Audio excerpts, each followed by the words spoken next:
And good afternoon. You're listening to Ken Hudnall. This is the Ken Hudnall Show. Coming to you from our studios right here in exciting El Paso, Texas. Gateway to the Old West and the most haunted city in the country. Well, today is August 14th, 226th day of this year. 139 days remain to the year's over with, and we'll start a new one. It's most widely known as Independence Day in Pakistan. Commemorates its freedom and establishment as a sovereign nation in 1947. It's also Partition Horrors Remembrance Day, observed in India to remember the pain and suffering and victims of the 1947 partition.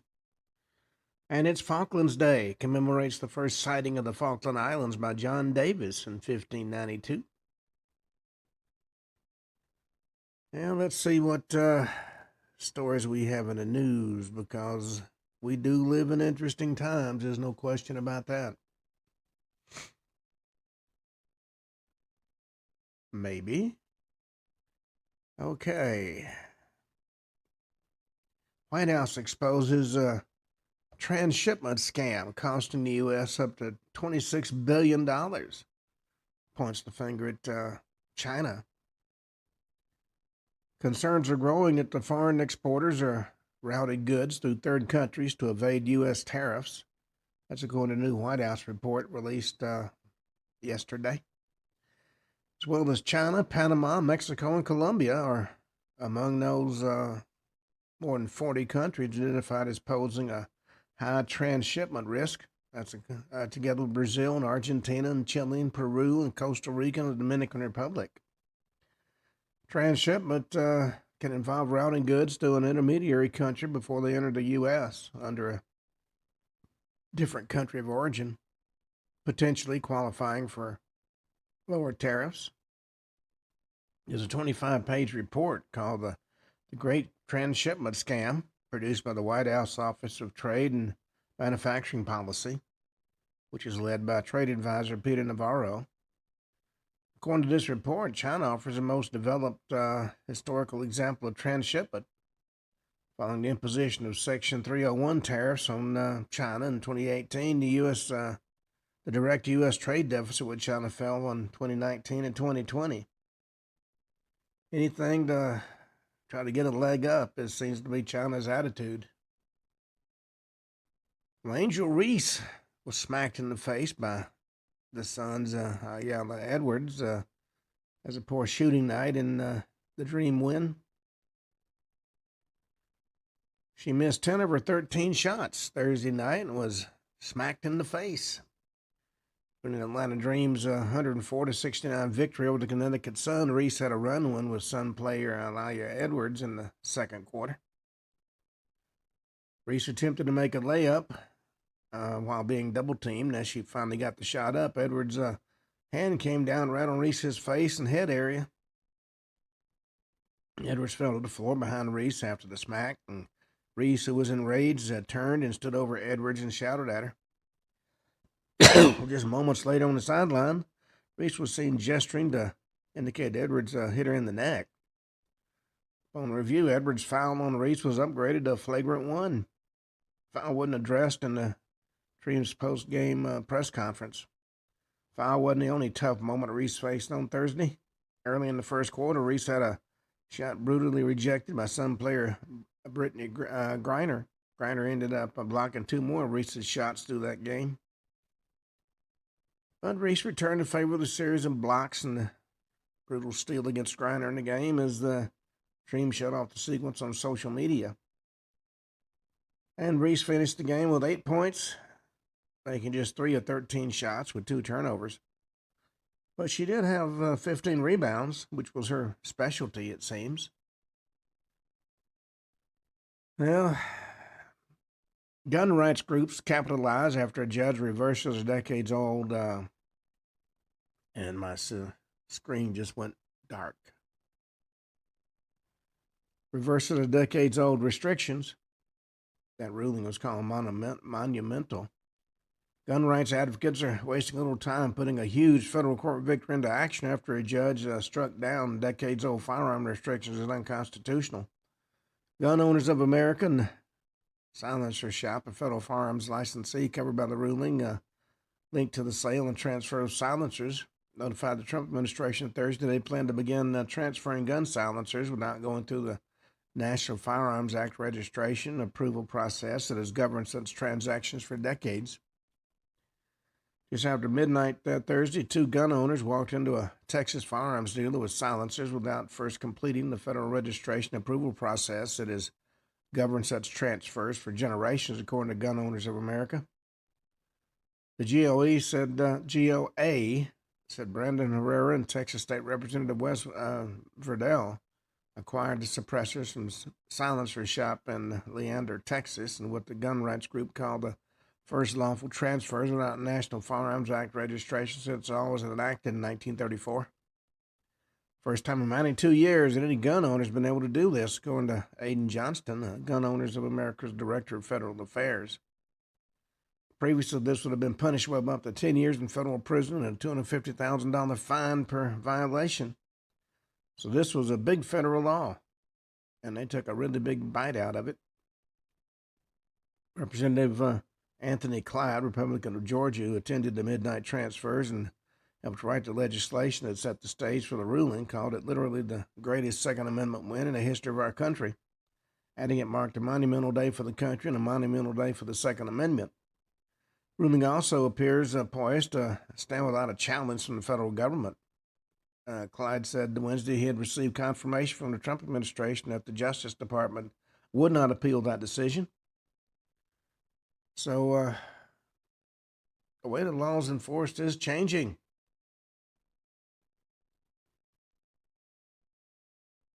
Well, Iran says U.S. miscalculated over the Strait of Hormuz despite Trump's claim of total control.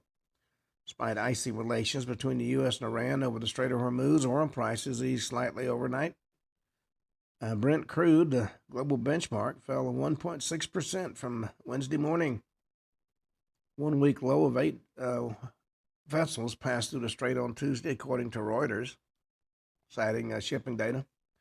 About 130 ships on average able to transit the important waterway before the war started on February 28.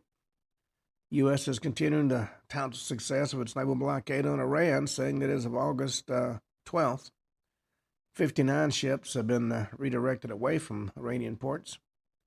Political prisoners in Iran are facing a catastrophic abuse in 2 prisons, according to Iranian opposition leader Maryam Rehavi, who claimed hundreds of inmates are crammed into wards that exceed 104 degrees Fahrenheit. CENTCOM blasts false reports about conditions on board the USS Abraham Lincoln. U.S. Central Command on Thursday pushed back on reports about conditions aboard the USS Abraham Lincoln during its deployment in the Middle East, denying claims that sailors had died in a brawl or that the carrier had experienced a spike in suicidal ideation. According to the claim, over the past 48 hours, multiple media outlets have reported several false claims related to the USS Abraham Lincoln, the CVN-72 deployment to the Middle East, according to CENTCOM. One report alleged 7 sailors died in a brawl aboard the aircraft carrier, and others have recently suggested a spike in suicidal ideations. According to CENTCOM, those reports are false. Well, British suspect was captured after a 45-day, 3-state manhunt after the victim was discovered in a shallow grave. British suspect Isabel Johnson was arrested Thursday after a weeks-long multi-state manhunt spanning Florida, Georgia, and Alabama, according to authorities. U.S. Marshals Task Force arrested Johnson, who was 38, at a home in Cottondale, about an hour west of Tallahassee, according to the Walton County Sheriff's Office. She was wanted on a murder charge in the death of Jason Colhart, whose body was found buried in a shallow grave in Florida, June 25th. Authorities said Johnson was taken into custody without incident Thursday afternoon, capping a 45-day manhunt. Booked into the Jackson County Jail, expected to be extradited to Walton County. Officials said she could face additional charges. Sheriff's Office made a formal announcement. We got her. Isabel Johnson's in custody. Officials said the arrest stemmed from information developed by the Walton County Sheriff's Office's Cyber Crimes Unit about Johnson's whereabouts. Jackson County Sheriff Donald Edenfield said after receiving the information, his deputies and members of the task force responded to an address off Peanut Road just outside Cottondale, where they found the person they were looking for. Mexican national faces federal charges after CBP finds $238,000 in fentanyl inside an electric moped. U.S. Customs and Border Protection officers discovered more than 16 pounds of fentanyl, estimated street value of nearly $240,000 hidden inside an electric moped attempting to enter the U.S. at the southern border, authorities said. CBP said a 22-year-old Mexican national is facing federal charges after the seizure earlier this month. Officials said the man was driving a 2024 Revu electric moped when he applied for admission into the U.S. on August 3rd, referred to a secondary inspection point. According to CBP, officers used a non-intrusive imaging system that detected anomalies beneath the rear of the moped. And after a CBP canine alerted officers to that area, physical inspection uncovered 7 packages containing 16.53 pounds of white fentanyl powder with an estimated street value of $238,032.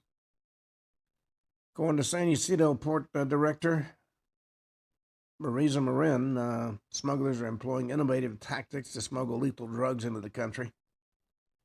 But CBP is having quite a number of successes. A board-certified OBGYN warns new Massachusetts late-term abortion law exposes mothers to danger. Board-certified OBGYN is pushing back against Massachusetts' new abortion law, arguing that the third trimester abortions are medically unnecessary and can put the mothers at risk. On Monday, Massachusetts became the 10th state to allow abortions throughout pregnancy, drawing criticism from pro-life advocates and some medical professionals. If a woman's life is in danger, she's facing a pregnancy complication beyond 24 weeks, we simply deliver her. And in fact, delivery is much more expedient than a later in pregnancy abortion procedure, according to Dr. Christine Francis, OBGYN and CEO of American Association of Pro-Life OBGYNs. Francis explains she can perform an emergency C-section in under 5 minutes, while an abortion later in pregnancy can take multiple days, which she said raises risk for both the mother and the baby.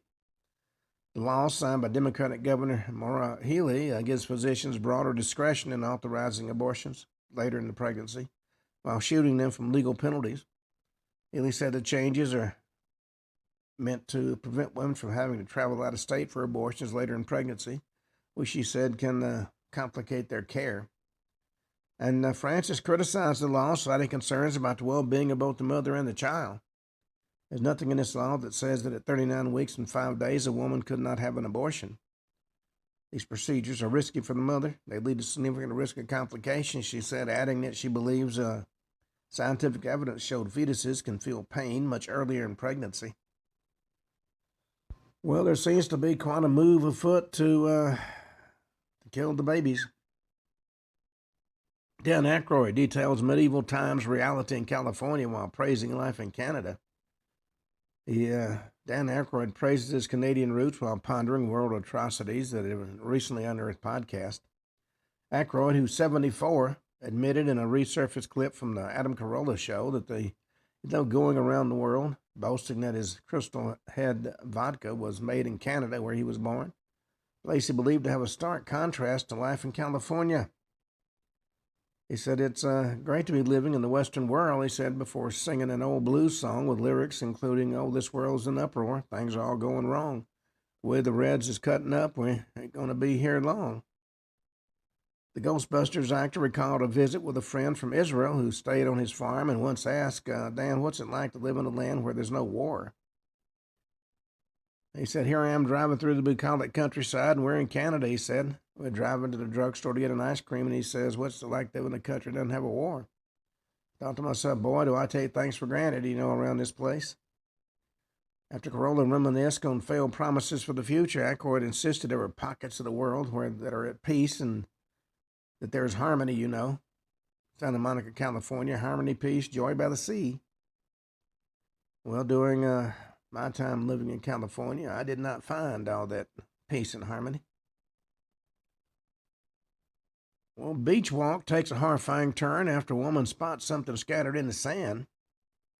Morning stroll along a portion of the Jersey shore took an alarming turn. The woman discovered nearly 30 dead sharks scattered across the popular beach. The sharks, which were identified as juvenile dogfish, were recently found in Sea Isle City, New Jersey, about 20 miles north of Cape May. Discovery of so many sharks at once is a rare occurrence, according to shark ecologist Mike Hudnall in an interview with Fox News.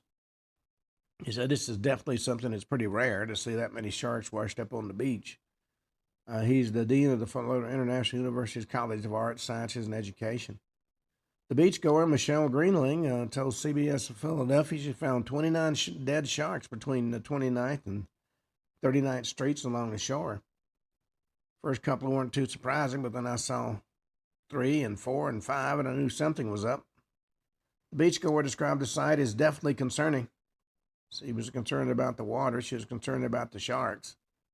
The Fox News Digital reached out to Greenling for further comment. Hothouse told News Digital dogfish gather in large schools, meaning a group could have been affected by the same event. While a toxin might initially appear to be one possible explanation, he said he'd expect other marine species to have been affected as well. Well, HHS warns Texas hospitals against denying life-saving care to a newborn that was born with a disability. Trump administration is stepping into the battle over a Texas newborn with a severe heart defect, warning 2 hospitals that can't withhold medical treatment because of his disability. Department of Health and Human Services Office of Civil Rights told Fox News Digital Thursday it's sending a letter to California's Medical Center of Dallas and UT Southwestern Medical Center outlining their obligations under federal disability civil rights law as doctors make treatment decisions involving baby Gabriel.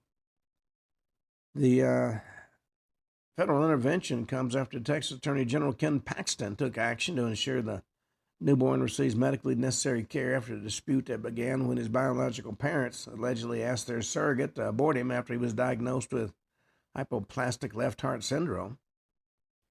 Surrogate mother McKenna West refused the request and traveled to Texas, where Gabriel was born Wednesday and taken to a neonatal intensive care unit. In the letter, HHS Civil Rights Office makes clear that federal law prohibits withholding medical treatment based on a person's disability, including based on judgments that the life of somebody with a disability is of less value or that the individual would impose a burden on others. These federal protections extended to decisions involving life-sustaining treatment, according to Health and Human Services. Agency said it's monitoring Gabriel's case and offering technical assistance to Children's Medical Center of Dallas and UT Southwestern as the hospitals determine his care. Well,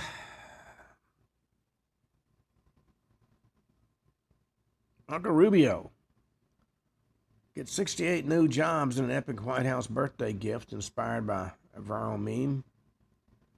He's got a lot of jobs. Now he's got 68 more.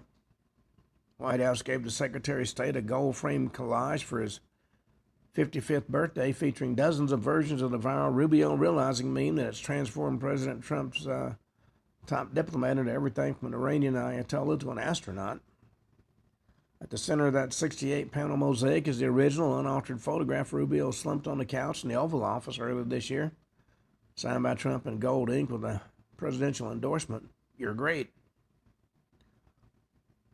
And it's a resume that rivals Barbie's. There's Rubio as RoboCop. Rubio as an astronaut. Rubio as a White House Easter Bunny. Cardinal Rubio preparing for a papal conclave. Rubio bundled up as the leader of Greenland, and one where Rubio holds up a sign that says, "Please stop making memes about me." Well, the White House presented Rubio with the collage in May, but the gift only came to wider attention this week after Axios reporter Mark Caputo shared a photo of it on X.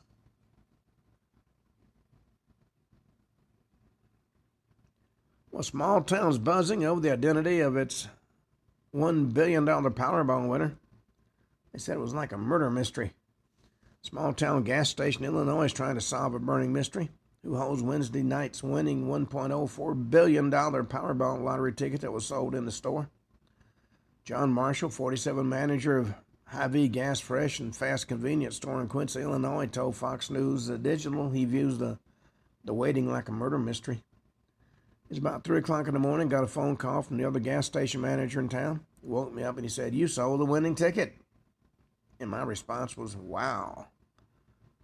The other manager said, "Your store sold the winning ticket." You know, the seller gets a reward as well. He was shocked, he said. He ran to his kitchen because he personally bought a Powerball ticket from the Fast and Fresh convenience store. I'm like, I better check my own ticket before I worry about anything else. And of course, I wasn't the winner, he said. As I wait Thursday afternoon, the identity of the winner is still a mystery. Curious residents have come by to inquire, he said, but the winner hadn't been identified as of yet. Quincy is a historic river city in Illinois on the Mississippi River. Has about 39,000 residents. Marshall said most of his customers are regulars. Town has an old school feel to it. Still have a lot of great people that will give their shirts off their back for you.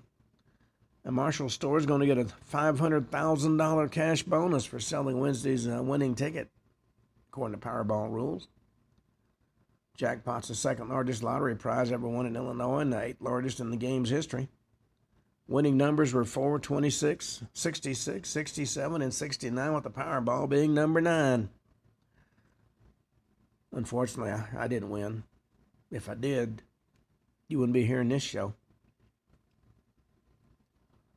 Well, Alex Murdaugh makes an explosive bid to blow up the murder case hinging on DNA, dirty money, and lies, according to an expert.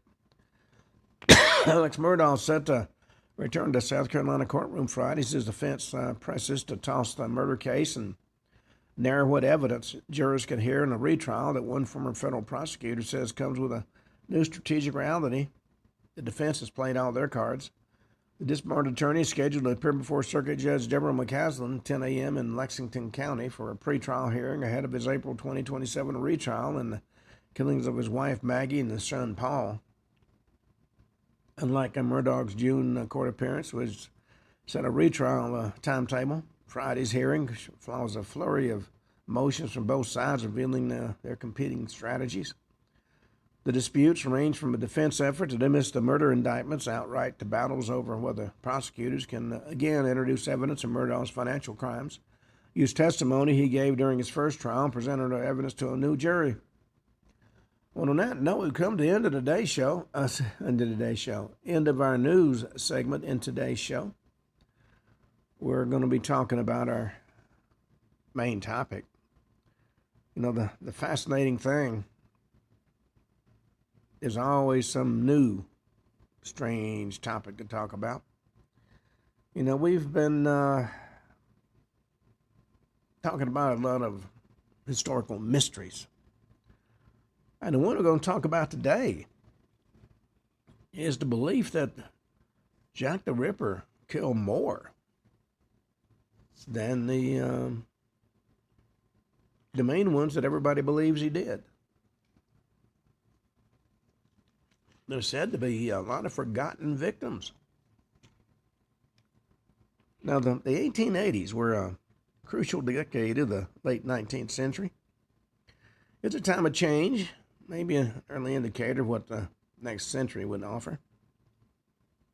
In 1906, Winston Churchill wrote the 1880s was the end of an epoch.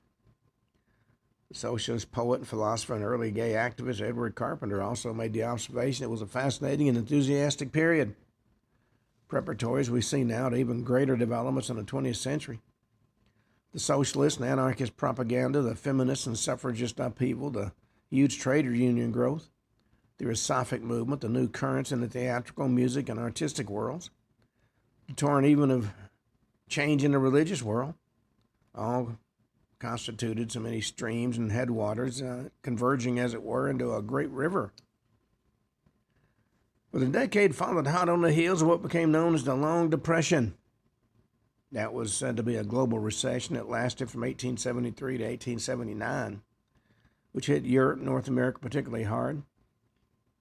Coincided with what was called a second industrial revolution, essentially the technical revolution, which saw rapid growth in the industrial development in Western Europe, United States, and Japan, mainly centered around scientific discoveries and new technologies. whereas its earlier incarnation had produced great leaps forward in mechanization. By the end of the 1880s, the U.S. had recovered, entering its Gilded Age, as it was called, and the ensuing decade promised great confidence and growth. The UK is often regarded as the country that was hit worst by the apparent economic downturn.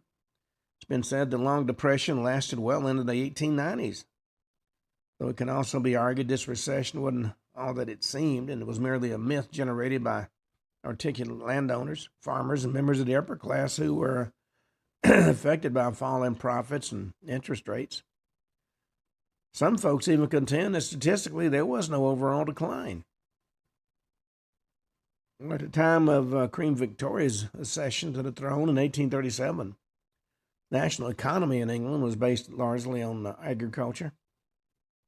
At the mid-19th century, though, that had changed as new developments in mechanized production placed an emphasis on output from the cities rather than from rural communities. With the British Empire reigning supreme over the four corners of the globe, London at its epicenter had become the most influential city on earth. By the 1880s, it had also become the world's largest city with a population that had effectively quadrupled since the beginning of the 19th century, when it stood at just over 1 million people. The expansion was the result of a number of factors. Coming of the railways from the 1830s onward facilitated greater migration into the city. Improved sanitation led to a reduction in disease and thus in the overall mortality rates. London was seen as a city where the streets were actually paved in gold. It offered great opportunities to those who found life in the rural districts of southeast England difficult after the problems of agricultural productivity begun to take hold. First industrial revolution had shown a lot of folks that their future lay in the cities. London, with its links to world trade, its factories, and its docks, was a lure to those seeking security in an uncertain age. London thus became a city of opposites, a metropolis where the undeniably wealthy and influential held sway throughout much of the Victorian era, alongside a growing working class of industrious citizens who were by no means wealthy and in many instances were actually mired in poverty. Physical growth of London in the later half of the 19th century and the improvement of transport systems saw the development of new suburbs such as Islington, Hempstead, and Stoke Newington to the north, and Brixton, New Cross, and Clapham, to name but a few, to the south, as the wealthy moved out to leafier environs, effectively abandoning the central, increasingly urbanized and ultimately industrial areas to the poorer working classes. By the 1880s, the differences within the demographics of London were becoming all too apparent. Edward Carpenter's many streams and headwaters began to manifest themselves. In fact, Winston Churchill wrote extensively that it was a time when the long dominion of the middle class, which began in 1832, had come to its close, and with it the almost equal reign of liberalism. All sorts of lumbering tyrannies had been toppled over. Authority was everywhere broken. Slaves were free. Conscience was free. Trade was free. But hunger and squalor and cold were also free, and the people demanded something more than liberty. Society generally was undergoing fundamental and radical changes that threatened the status quo. Predictably, the ruling classes have for so long enjoyed a complacent existence, blinkered to the real issues that affected the common man. They became frightened. And it was in London, the great win, that the threat was most in evidence. It was Monday, February 8th, 1886. The Fair Trade League held a meeting in Trafalgar Square to advocate the policy of higher customs tariff as a cure for unemployment. A counter-demonstration by the unemployed was called by the Social Democratic Federation, an essentially Marxist organization. The Socialist Democratic Federation leaders treated their audience to a series of inflammatory anti-capitalist speeches, declaring there has to be a revolution to alter the state of things, and claiming that at the next meeting they would sack the baker shops to the west of London. They had better die fighting than die starving, they said. The crowd, well and truly whipped up into an anti-capitalist frenzy, was then led by the SDF on a march along Pall Mall, which encouraged jeering from the occupants of the wealthy gentlemen's clubs in that area. Provoked, the crowd began throwing stones at club windows, and a marked escalation turned into Piccadilly and South Holiday Street, where shop fronts were smashed and premises were looted. The rioting reached to Oxford Street before the police regained control of the situation. Handling of the riots exposed the long-standing inadequacy of the Metropolitan Police Chief Commissioner, Sir Edmund Henderson, who resigned in consequence. After these disturbances, known by some as Black Monday, Trafalgar Square became the venue of choice for political protest. Making their presence felt with the destitute unemployed who camped symbolically in the square, further reinforcing association with the downtrodden. In 1887, there were great concerns about public order in the square, and Home Secretary Henry Matthews was moved to consider the possibility of banning such demonstrations, owing to the problems they caused and the cost of ratepayers. But this wasn't Matthews' only problem. It was also concerned Charles Warren, Henderson's successor as Chief Commissioner of the Metropolitan Police. Warren's appointment in 1886 had originally been met with considerable approval. The Times described him as precisely the man who sensible Londoners would have chosen to preside over the policing of the metropolis. The Pall Mall Gazette, while expressing its delight at the appointment, prophetically warned that the then Home Secretary Hugh Childers should allow his Chief Commissioner a free hand and back him up like a man. And Childers did so, but when Gladstone's government fell in June of 1886, his successor, Henry Matthews, did not. This has become a source of constant friction between the two men. October 17, 1887, Warren, who felt that the growing use of Trafalgar Square as a place of protest was potentially dangerous, and declared a temporary ban on demonstrations in that location. 2 days later, Matthews, concerned about the legality of such a ban, revoked it, unwittingly causing the situation to get even worse. The optimism over Charles Warren's appointment soon waned in the light of his dealings with such instances of civil unrest, the most significant being the events surrounding Trafalgar Square demonstrations. November 13, 1887, became known as Bloody Sunday. 2 days previously, the Metropolitan Radical Association had announced plans to stage a demonstration. Word spread quickly, and ensuing the involvement of the Home Rule Union, assorted socialist and anarchist groups, and a strong representation of the unemployed in the SDF. Among the marchers were Annie Besant and William Morris, prime movers in the SDF, and George Bernard Shaw. In the face of mass protests, Charles Warren elected to put 5,000 constables on duty, the battalion of Grenadier Guards, and a regiment of Life Guards on standby. It was estimated up to 50,000 marchers converged on Trafalgar Square, and authorities responded with a heavy hand. This inflamed the angry mob. Considerable violence ensued. By the time order was restored, 100 people had been sent to hospitals with injuries, 77 police officers were hurt, and 40 rioters had been arrested. 2 men died, and there were 75 complaints of police brutality. In the words of one commentator, much odium fell on Warren, who was indeed largely to blame, and much on the Home Secretary Matthews, who was already unpopular in Parliament. It was a catastrophe as far as Warren's reputation was concerned, one for which he never really fully recovered. Also detained his tenure as Chief Commissioner throughout the sensational events of the next year. And it is significant that 5,000 of the protesters had marched from the far east of London. It was this downtrodden district of the gigantic, powerful, but fractious metropolis that came to embody all the fears and terrible realities that the liberal middle class had managed for so long to sweep under the rug.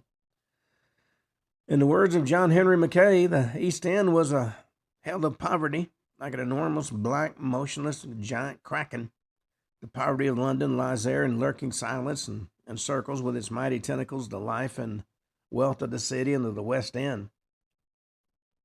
The world unto itself, separated from the West as the servant is separated from his master. Now and then one hears about it, but only as if it's something far off. Somewhat as one hears about a foreign land inhabited by other people with other manners and other customs. Even before the 1880s, the character of the East End of London had been well defined by imaginative writers such as Charles Dickens and observers like Henry Mayhew, well as the evocative engravings of Gustave Doré. To say that life was hard for some was putting it mildly. Problems of the East End were legion. Throughout the Industrial Revolution of the early 19th century, had been a magnet for migrant workers from the shires and provinces, seeking to earn a living in the factories and workshops located there by a city wary of noxious trades. The economic downturn of the 1870s beyond affected agricultural labor opportunities and helped to swell London's population. Breweries and slaughterhouses and tanneries and smithies flourished. Some disposed to work at home or in less industrial surroundings would settle into smaller industries like cigar manufacturing or cabinet making, matchbox assembly, or tailoring.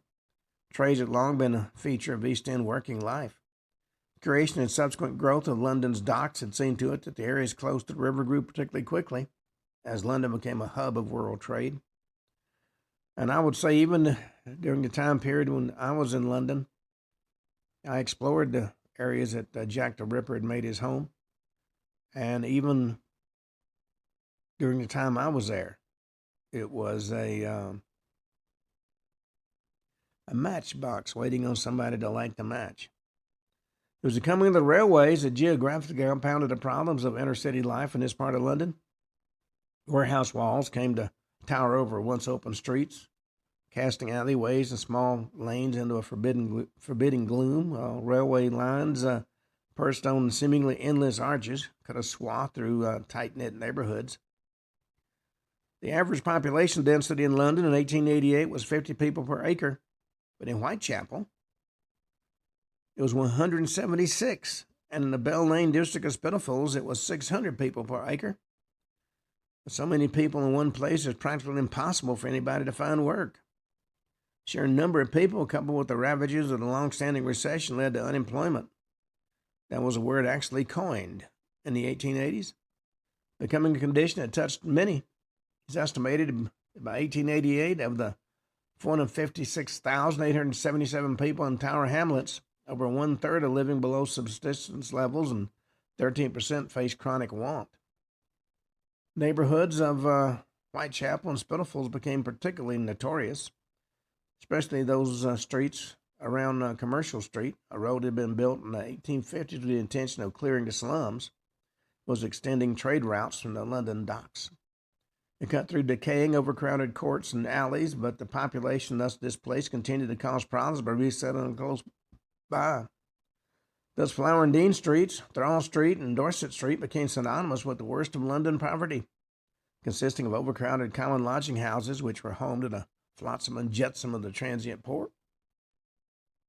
Philanthropy was in considerable evidence. Commercial Street was home to Toynbee Hall, set up in 1884 by Canon Samuel Barnett of St. Jude's, Whitechapel, to bring help, education, and culture to the poor East Londoners.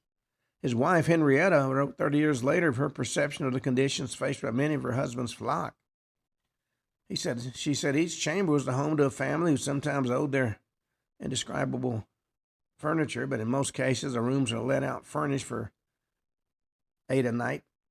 In many instances, broken windows have been repaired with paper and rags, and banisters have been used for firewood. Paper hung from the walls, which were the residence of countless vermin. The Salvation Army, which was formed by William Booth in 1865, had its genesis on the streets of Whitechapel. Thomas Bernardo, a former medical student at the London hospital, was moved to provide care and shelter for the destitute children of the East End in the 1880s after seeing so much poverty. And in the period I was there was a lot of poverty to be seen. Nothing has really changed. But the East End proved a resilient adversary, and the problems persisted, while many of the attempted solutions either failed or were too slow in bringing about obvious change. One such attempt was the passing of the Artisans and Laborers Dwellings Improvement Act back in 1875. Neighborhoods around Flower Street, Dean Street, Goulston Street, George Yard, and Wentworth Street were targeted for redevelopment. While certain areas were demolished and new construction began reasonably quickly, some people suffered when, as in the Flower and Dean Street area, demolition was a long time coming, and delays in rebuilding on the vacant lots allowed overcrowding and transients to continue unchecked. Thieves and what were called loose women and bad characters abound, and although the police are not subject, maybe, to quite the same dangers as they were a few years ago, there's still reason to believe that a constable will avoid, as far as he can, this part of his beat, unless accompanied by another officer. Well, while the unemployed barely scratched a living, a lot of newcomers who moved to the city who needed work as much as anybody else were blamed for making an already difficult situation even worse. Large numbers of unskilled and semi-skilled Jewish workers were prepared to labor long hours for low wages, effectively undercutting the indigenous workers. As these new immigrants began to descend on specific areas of Whitechapel and Spitalfields, further resentment came from those who believed that they were responsible for pushing up rents by accepting overcrowded conditions, forcing native East Enders to move out. They also brought with them radical ideas about labor and politics. And as we've seen, the rising tide of socialism in the wake of great social divisions has already led to the East End being labeled a place that should be feared, as though at any moment the great unwashed could rise up from their slums and factories and threaten all that the comfortable middle classes held dear. Now, Eastern European socialist anarchists are adding to the volatile mixture, and for many, the hub of such potential unrest was the International Working Men's Educational Club at 40 Burner Street, St. George in the East. Set up in 1885, it was attended by both social democrats and anarchists, and was a venue for lectures on politics and economics and literature. It was for both plays and concerts and dances. Significantly, strikes, rallies, and marches were also planned there, and William Morris, one of the few prominent Englishmen to sympathize with the socialists, was a regular speaker. Although largely attended by Jews, it was open to all. But it was frowned upon by more Orthodox Jews who felt the members were unruly and showed the local Jewry in a poor light. 1886, the club took over the publication of the Yiddish newspaper, Der Arbeiter, Freund, or the Worker's Friend, set up a printing office at the rear of the building, and that newspaper became a sounding board for diverse immigrant radicals and trade unionists, and at one point its popularity became a cause for concern in Parliament. Revolution seemed to be in the air, and this particular publication, with its strong-willed contributors and bristling editorials, appeared to be sowing the seeds of some great uprising, declaring the workers must once and for all realize they alone can free themselves from all burdens. This is through the social revolution that will eliminate all parasites who sucked their blood for centuries and saddled their yoke. By 1888, the great wind of London clearly had its most purulent region, the East End, a pus-filled sore, angry, and fit to burst. It had attracted the attention and scrutiny of a veritable army of mostly well-to-do philanthropists determined to rescue and even convert the fallen. And of course, they were accompanied by journalists and novelists and social investigators and artists and photographers intent on satisfying the curiosity of a sensation-seeking public.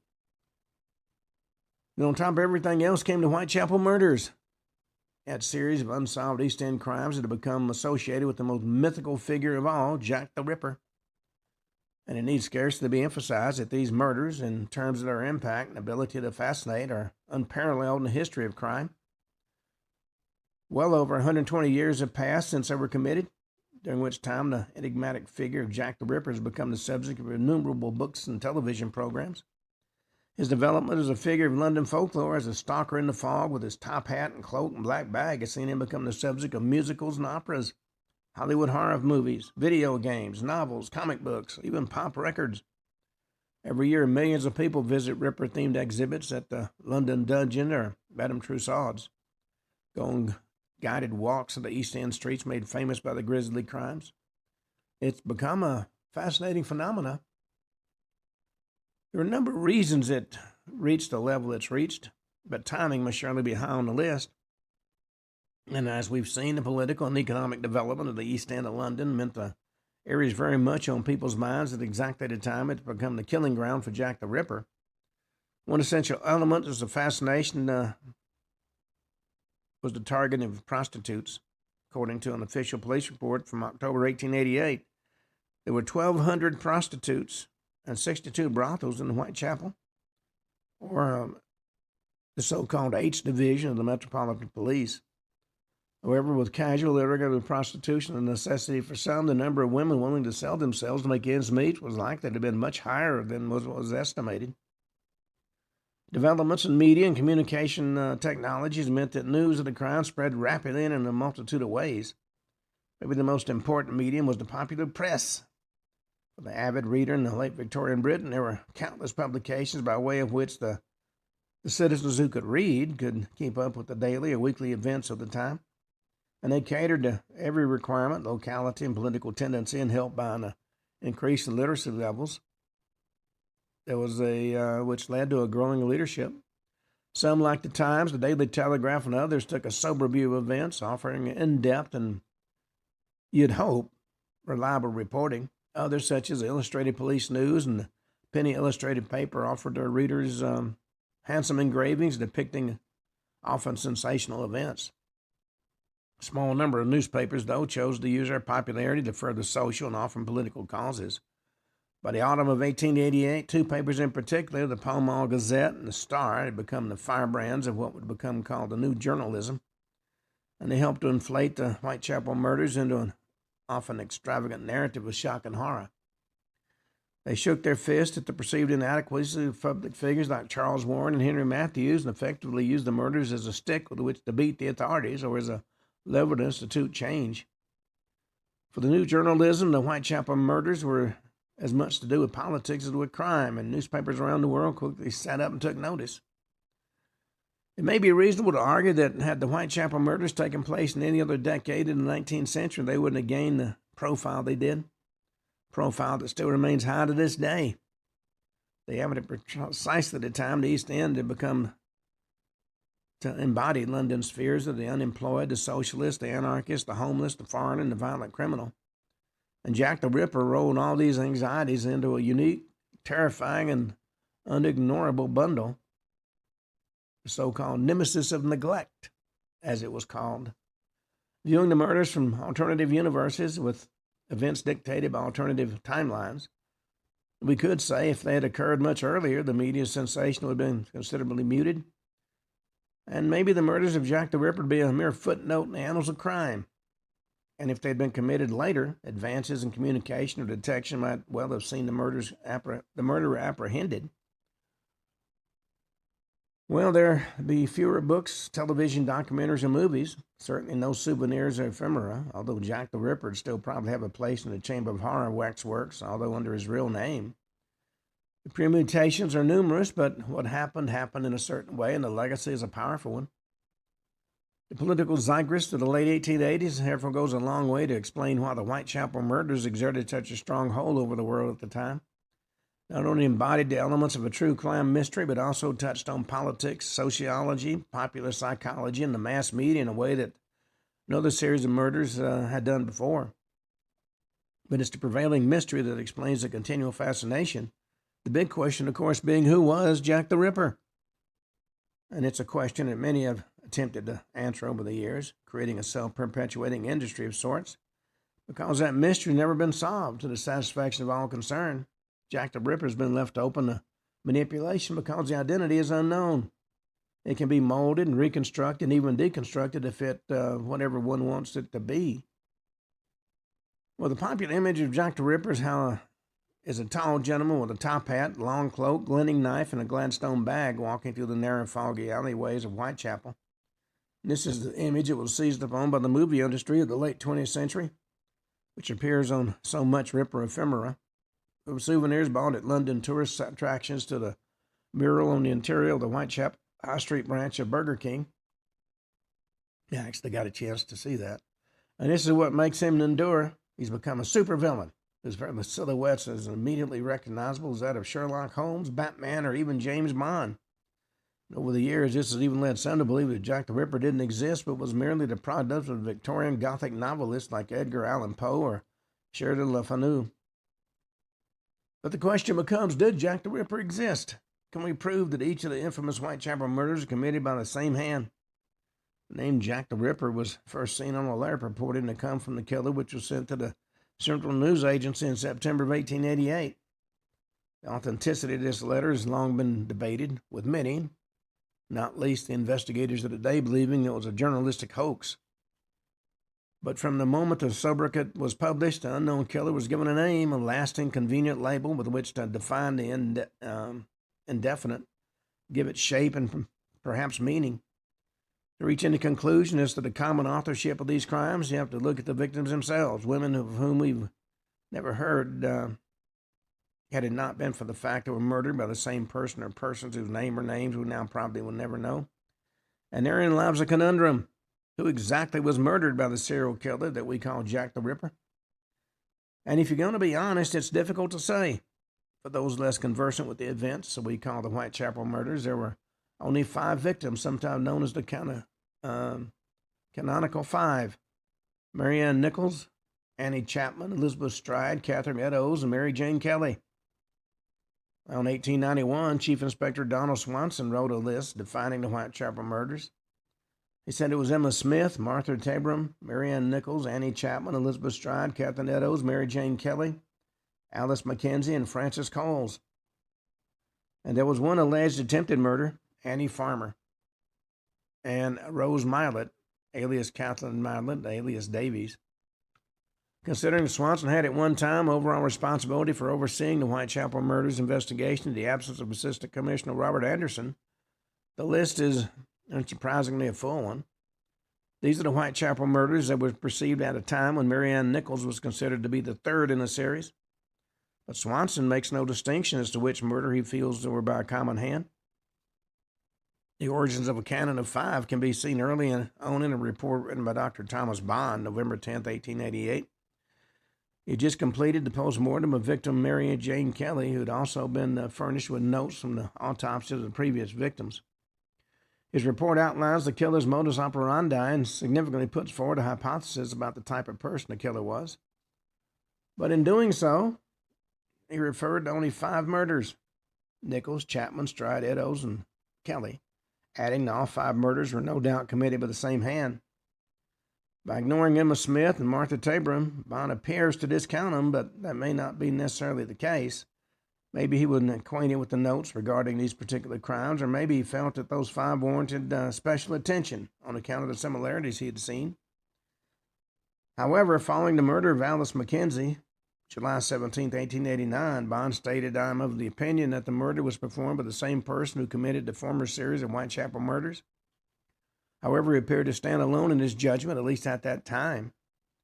In May of 1892, Chief Inspector Frederick Eberline gave a press interview stating his belief that Mary Jane Kelly was the final Ripper murder, that Miller's Court atrocity was the last in a real series, others having been imitations, and that in Miller's Court the murderer reached his culminating point of the gratification of his morbid ideas. This effectively eliminated the murders of Alice Mackenzie and Frances Coles. The next month, in the same publication, Sir Robert Anderson stated that the morning of the day I took up my position here as the first Whitechapel murder occurred. Anderson had begun as Assistant Commissioner of the CID of the Metropolitan Police, September 1st, 1888, the day of the Nichols murder, and thus he appears to promote her as the first in the series. Some years later, though, in his autobiography, Anderson seems to have changed his mind, describing the Nichols killing as the second of the crimes known as the Whitechapel murders. Superintendent Thomas Arnold, speaking in 1893, appeared to discount Mary Kelly as a true Ripper victim, confidently asserting that the deaths of Nichols and Chapman, Stride, and Eddowes brought the death count to a mere 4. But it was Melville McNaughton, appointed Assistant Chief Constable of the Metropolitan Police CID in 1889, that put some form of official stamp on the number of murders when he wrote a memorandum in February of 1894, naming 3 individuals who were more likely to be the murderer and the recently accused Thomas Cutbush. McNaughton also believed the subsequent influential judgment that the Whitechapel murder had 5 victims and 5 victims only, before naming those victims from Nichols to Kelly, Tabram, Mackenzie, Coles, and unidentified torso found under a railway arch in Pynchon Street in September of 1889.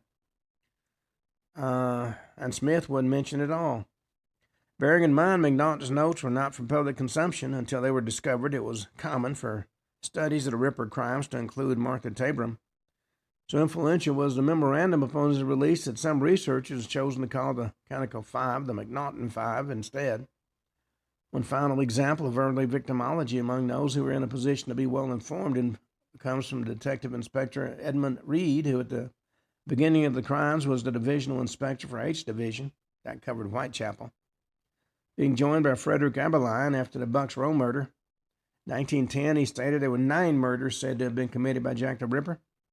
Commenting on the opinions of the early Ripper theorist, Dr. Lyttelton Forbes Winslow, who believed Mackenzie was the last victim, Reed unequivocally stated that the last murder was Frances Coles in Swallow Gardens on February 13, 1891.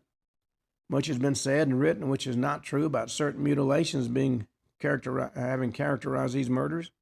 If Dr. Baxter Phillips, who held the postmortems in conjunction with Dr. Percy Clark, was still alive, he'd confirm my statement. If in the 21st century we're to accept Melvin McNaughton's creed of 5 victims and 5 victims only, then we're surely ignoring the modern developments in criminal profiling, which today feature so prominently in any serial murder investigation, which are being increasingly used in cold case approaches regarding the original Ripper murders. It's frequently the case that with serial murders that their methods are not fully formed, and they often begin with less violent crimes. And furthermore, not all their attempts at murder are necessarily successful. They may be affected or thwarted by any number of outside influences. With this in mind, and what we're going to cover as we go forward, we're going to examine the women who fall outside the canonical 5. Some of their deaths exhibit the characteristics of a Ripper-style crime, but whether they were all murdered by that one malign individual is open to scrutiny. And were some of the other victim attacks carried out in the Whitechapel district at the time bungled attempts at another atrocity? Well, the questions are there to be answered. The forgotten victims are those who are going to be reassessed, but the question is, are the answers straightforward? Well, the winter of 1887-1888 was harsh and unrelenting right across Europe. In some parts of Britain, snow had reached a record depth of 20 to 24 inches. Meanwhile, in the U.S., snowstorms had paralyzed the East Coast and claimed 400 lives in what became known as the Great Blizzard. Saturday, February 25th, 1888, was another cold day. Dark skies and dirty rain made the streets even grayer and gloomier, dulling the mind and depressing the spirit. Just before 5 p.m., Annie Millwood turned up at the imposing, forbidding Whitechapel Infirmary in Baker's Row. It wasn't clear whether she was brought there or reached it of her own accord, but she had been stabbed several times. For every breathing fogged air, she battled against pain and exhaustion. According to the admissions register at the infirmary, Annie was about 38 years old, the widow of a soldier named Richard Millwood. The Eastern Post and City Chronicle reported she had been stabbed with a clasp knife in the legs and lower part of the body by a man she didn't know. The admissions register shows she was admitted from 8 White's Row, a common lodging house also known as Spitalfield Chambers, but we don't know if that's where the attack took place, if it was where Annie lived, or if it was just a sanctuary from where she was taken to receive medical aid. In fact, we know very little about the attack except that nobody witnessed it, and no newspaper at the time is known to have carried a story about it. All we do know comes from a few details given in a couple of East End newspapers a month later when she died from medical problems apparently unrelated to the attack, and an inquest was held. So we're going to begin talking over the next couple of shows